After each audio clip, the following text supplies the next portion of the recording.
முன்னொரு காலத்தில் சூரபத்மன் என்ற அசுரன் கடும் தவம் புரிந்து சிவபெருமானிடமிருந்து பல வரங்களை பெற்றான். அந்த மமதையில் தேவர்களையும் முனிவர்களையும் துன்புறுத்தி வந்தான்.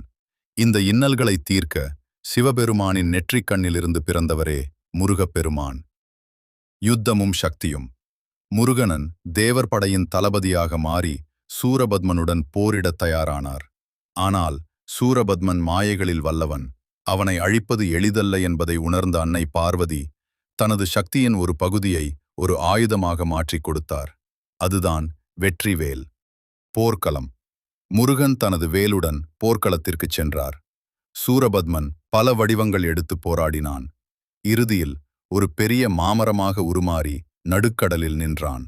முருகன் தனது ஞானவேலை ஏவ அந்த மரம் இரண்டாக பிளந்தது. முருகனின் கருணை.